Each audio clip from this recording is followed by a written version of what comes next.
نفس کا قیدی قسط نمبر 1۔ مئی کا مہینہ جا رہا تھا، گرمی عروج پر تھی۔ دھوپ میں ایسی تیزی تھی کہ سورج کی شعاعیں بدن کے آر پار ہو جاتی تھیں، اور چند لمحے کھلے آسمان میں رہنے کے بعد یوں محسوس ہوتا تھا کہ کھوپڑی میں سے بھیجا پگھل کر چہرے پر آ جائے گا۔ موسم شدید ہو یا لذیذ، سب اسی کی قدرت کا کرشمہ ہے جو کل کائنات کا مالک ہے، اور اس کا کوئی بھی کام مصلحت سے خالی نہیں ہوتا۔ مئی میں گندم کی فصل تیار ہو جاتی ہے، اور اس فصل کی پکائی کے لیے تیز دھوپ درکار ہوتی ہے۔ انسان اگر صبر اور شکر سے کام لے تو وہ قدرت کی بے بہا رحمتوں سے کما حقہ استفادہ کر سکتا ہے۔ ان دنوں گندم کی کٹائی کا دور چل رہا تھا۔ ایسی ہی ایک حوث زدہ صبح میں تیار ہو کر تھانے پہنچا تو ایک اندوہناک خبر میری منتظر تھی۔ مرزا پور سے 2 افراد آئے تھے اور انہوں نے بتایا کہ ایک بندے کا قتل ہو گیا ہے۔ میں نے باری باری اطلاع کنندگان کے چہروں کا جائزہ لیا۔ وہ سیدھے سادے دیہاتی تھے۔ میں نے پوچھا، کون قتل ہوا؟ جیلا، ایک نے بتایا۔ اس کا اصل نام تو جمیل ہے، مگر لوگ اسے جیلا کہتے ہیں۔ قتل کی واردات کس جگہ ہوئی ہے؟ میں نے سوال کیا۔ اور قاتل کون ہے؟ قاتل کا تو کچھ پتہ نہیں سرکار، مسکین صورت والے کے دیہاتی نے جواب دیا۔ جیلا کی شادی ہونے والی تھی، اس کی لاش ادھر کھیتوں میں پڑی ہے۔ میرے استفسار پر انہوں نے بتایا کہ وہ مرزا پور سے تعلق رکھتے تھے، اور یہ واقعہ بھی مرزا پور کے علاقے ہی میں پیش آیا تھا۔ ان دنوں میری تعیناتی ضلع شیخوپور کے دور دراز تھانے میں تھی۔ مرزا پور میرے تھانے کی حدود میں آتا تھا۔ مرزا پور نامی یہ گاؤں ضلعی سرحدی پر واقع تھا۔ اس کی مغربی سمت میں ضلع لائل پور، موجودہ فیصل آباد، اور جنوبی سمت میں ضلع اوکاڑا تھا۔ ضلع اوکاڑا اور شیخوپورہ کے درمیان دریائے راوی رواں دواں تھا۔ اگر اوکاڑا سے مشرقی جانب سفر کریں تو راوی کے ساتھ ساتھ ضلع قصور اور پھر ضلع لاہور آتا تھا۔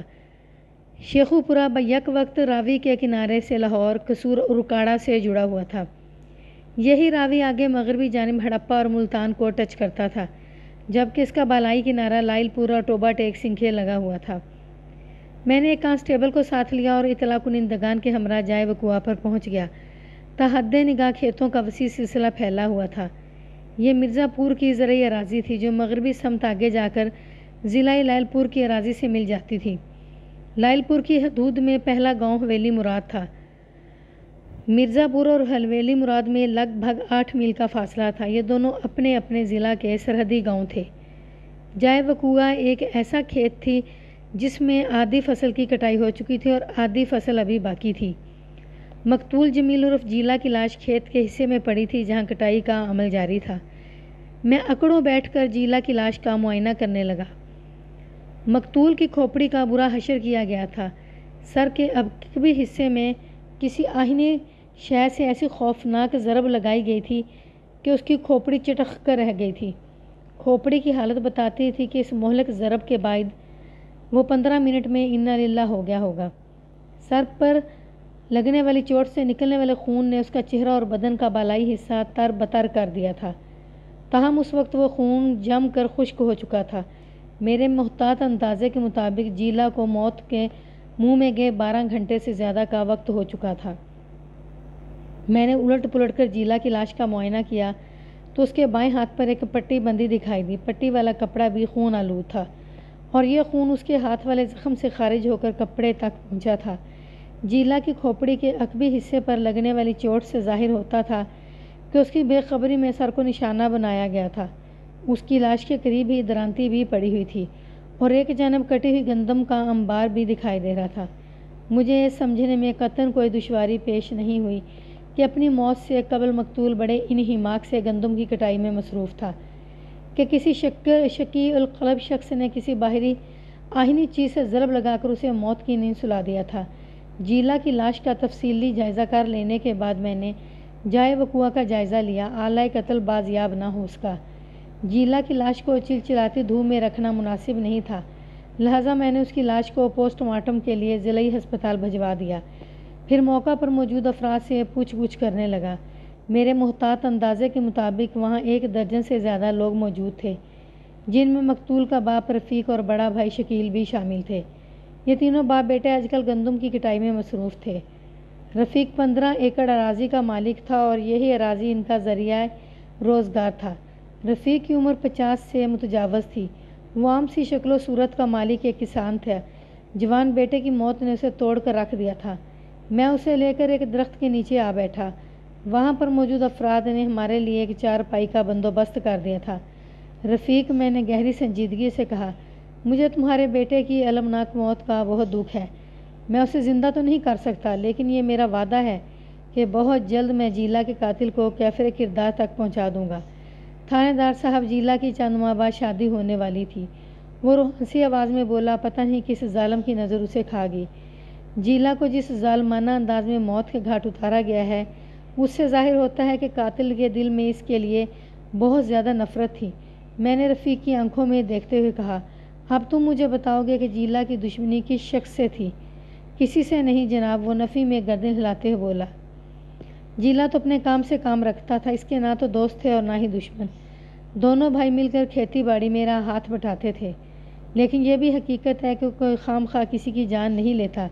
میں نے کہا، میں کسی بھی قیمت پر یہ نہیں مان سکتا کہ بغیر دشمنی کے تمہارے بیٹے کو اتنی بے دردی سے قتل کر دیا گیا۔ میں کیا کہوں جی، وہ بے چارگی سے بولا، سونا رب ہی بہتر جانتا ہے۔ تم نے بتایا ہے کہ چند ماہ بعد جیلا کی شادی ہونے والی تھی۔ میں نے رفیق کے چہرے پر نگاہ جماتے ہوئے استفسار کیا، تم نے مقتول کا رشتہ کہاں طے کیا تھا؟ اپنے بڑے بھائی صدیق کی لڑکی سے، اس نے جواب دیا۔ نبیلہ صدیق کی اکلوتی بیٹی ہے۔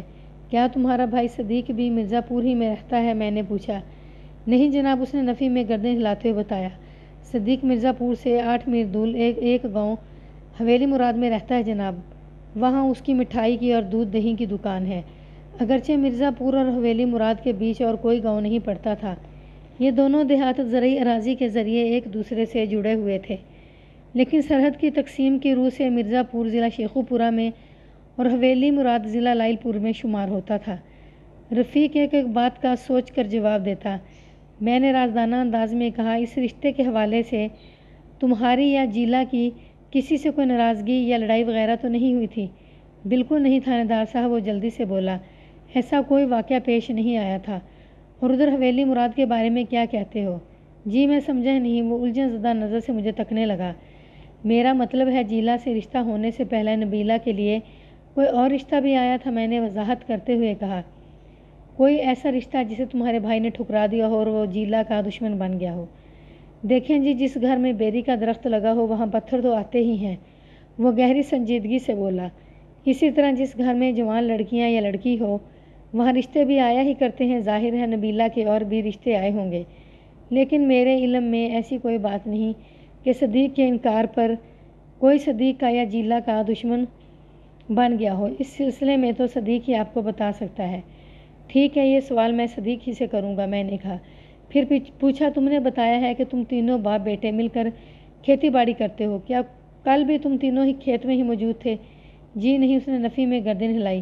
میری کمر میں شدید تکلیف تھی، اس لیے میں گھر پر آرام کر رہا تھا۔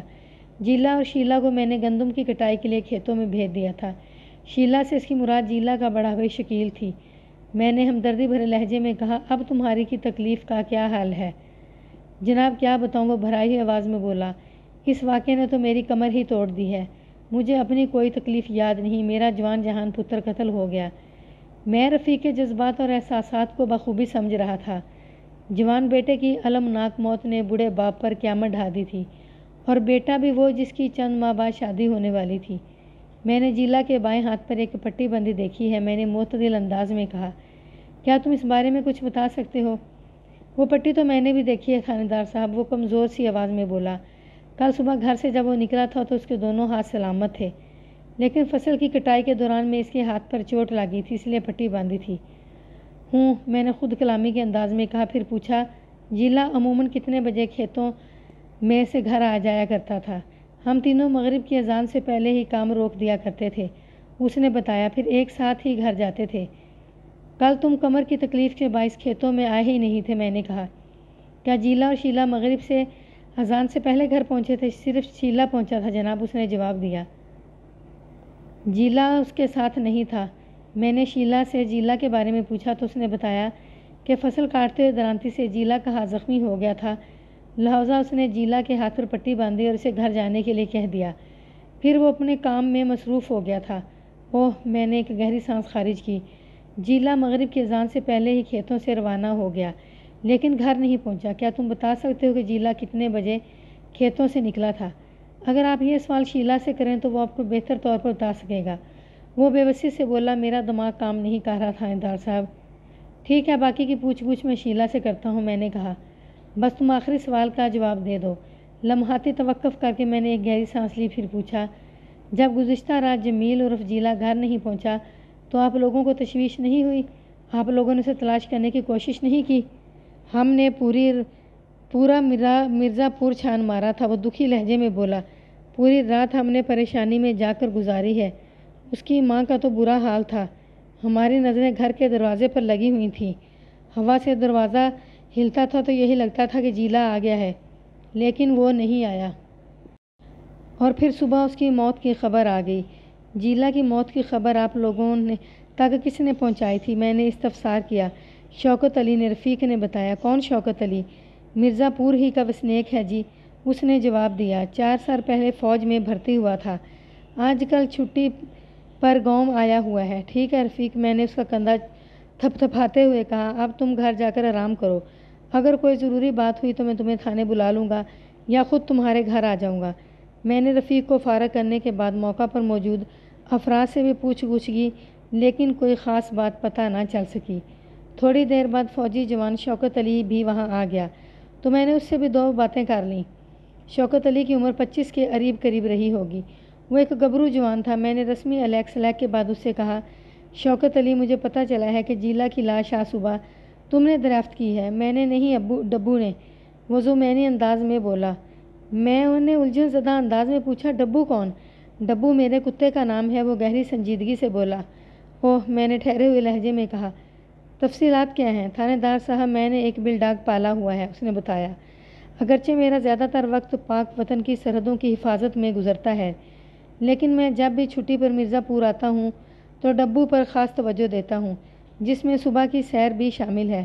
وہ لمحے بھر کو رکا، ایک گہری سانس لی، پھر سلسلہ کلام کو جاری رکھتے ہوئے بولا، آج صبح بھی میں ڈبو کے ساتھ دریا پار کی طرف جا رہا تھا۔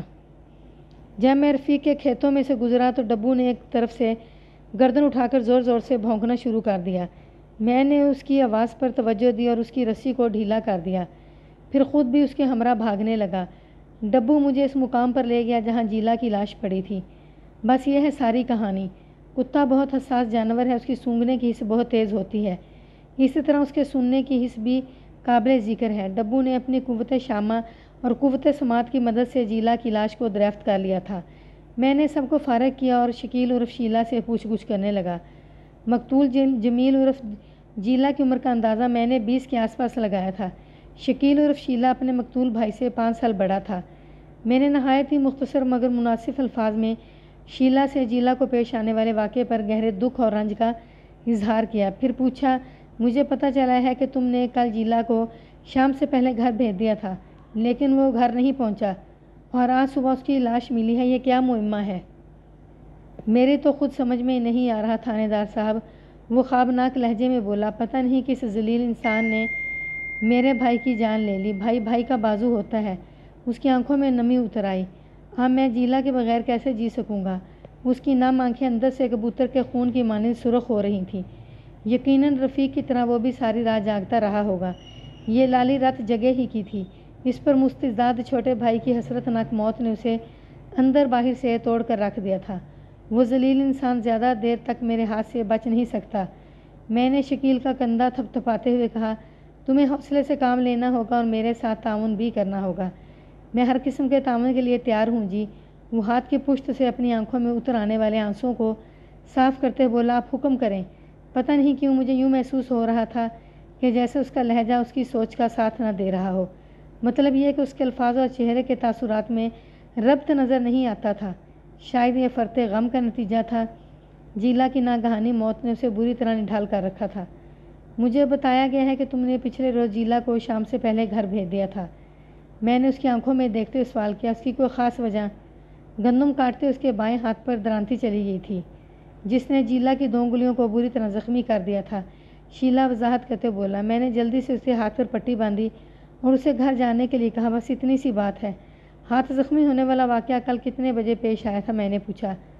عصر کا وقت تھا جی، اس نے بتایا۔ میں نے اذان کی آواز بھی سنی تھی۔ تو کیا تمہارے کہنے پر جیلا گھر چلا گیا تھا؟ پتہ نہیں جناب، وہ جذبز ہوتے ہوئے بولا۔ میں نے دیکھا ہی نہیں تھا، کیا مطلب؟ میں نے چونک کر اس کی طرف دیکھا۔ کیا تم دونوں بھائی ایک ہی کھیت میں فصل کی کٹائی نہیں کر رہے تھے؟ جی نہیں، وہ نفی میں گردن ہلاتے بولا۔ جیلا تو اسی کھیت میں گندم کاٹ رہا تھا جہاں اس کی لاش پڑی ملی ہے، جبکہ میں دوسری جانب ایک اور کھیت میں تھا۔ میں تو یہی سمجھا تھا کہ وہ میرے کہنے پر کام چھوڑ کر گھر چلا گیا ہوگا، لیکن یہ تو اور ہی قصہ نکل آیا۔ مثلاً کون سا قصہ نکل آیا؟ میں نے بے ساختہ پوچھا۔ یہی کہ وہ گھر نہیں گیا، اور لکنت زدہ انداز میں وضاحت کرتے ہوئے بولا، اور ادھر ہی کام میں لگا رہا اور کسی بدذات نے اسے قتل کر دیا۔ بات کے اختتام پر وہ باقاعدہ ہچکیاں لینے لگا۔ میں نے چند لمحے انتظار کیا کہ اس کی حالت سنبھلے، پھر پوچھا، تم کون سے کھیت میں فصل کاٹ رہے تھے؟ اس نے ایک جانب اشارہ کرتے ہوئے بتایا، وہاں۔ مذکورہ کھیت جائے وقوع سے کافی فاصلے پر تھا۔ ان دونوں کھیتوں کے بیچ 4 یا 5 کھیت آتے تھے جن میں گندم کی فصل تیار کھڑی تھی۔ یہ سارے کھیت کم و بیش 15 راضی رفیع کی ملکیت تھے، جس میں فصل کی کٹائی کا عمل جاری تھا۔ ایک سرے سے جیلا اور دوسرے سرے سے شیلا گندم کی کٹائی کا کام کر رہے تھے۔ جائے وقوع گاؤں کی مخالف والی سمت میں تھا، جبکہ جس کھیت میں شیلا کٹائی کر رہا تھا وہ گاؤں والی سمت کی طرف ایک سائیڈ پر تھا۔ شیلا نے مجھے بتایا کہ گزشتہ روز اس نے مغرب سے تھوڑی دیر پہلے اپنا کام روکا اور پھر گھر کی جانب روانہ ہو گیا۔ جب تم کام ختم کر کے گھر جا رہے تھے تو تم نے جیلا والے کھیت کی طرف جھانکا تھا؟ میں نے ایک فوری خیال کے تحت پوچھ لیا۔ نہیں جی، میں نے اس کی ضرورت محسوس نہیں کی، وہ نفی میں گردن ہلاتے ہوئے بولا۔ میرے ذہن میں یہی تھا کہ جیلا گھر جا چکا ہوگا، لہٰذا میں بھی سیدھا گھر ہی چلا گیا تھا، لیکن جیلا گھر نہیں پہنچا تھا، اور یہ تشویشناک بات تھی۔ میں نے ٹھہرے ہوئے انداز میں کہا، کیا تم نے یہ پتہ کرنے کی کوشش کی تھی وہ کہاں غائب ہو گیا ہے؟ جی، میں نے پورے مرزا پور میں اسے ڈھونڈنے کی کوشش کی، وہ دکھی لہجے میں بولا، لیکن وہ کہیں نہیں ملا۔ آہ میرا بھائی، کیا تم جیلا کو تلاش کرتے ہوئے اپنے کھیتوں کی طرف بھی گئے تھے؟ میں نے پوچھا۔ نہیں جی، میں ادھر نہیں گیا، وہ الجھن زدہ نظر سے مجھے دیکھتے ہوئے بولا۔ کیوں؟ میں نے سرسراتی ہوئی آواز میں استفسار کیا۔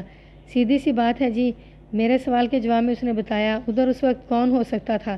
کھیتوں میں کام کرنے والے لوگ اندھیرا ہونے سے پہلے اپنے اپنے گھروں میں چلے جاتے ہیں، اور جیلا کو تو میں نے عصر کے وقت ہی وہاں سے گھر بھیج دیا تھا، اس لیے کھیتوں میں جا کر رات کے اندھیرے میں اسے تلاش کرنے کا خیال میرے ذہن میں آ ہی نہیں سکتا تھا۔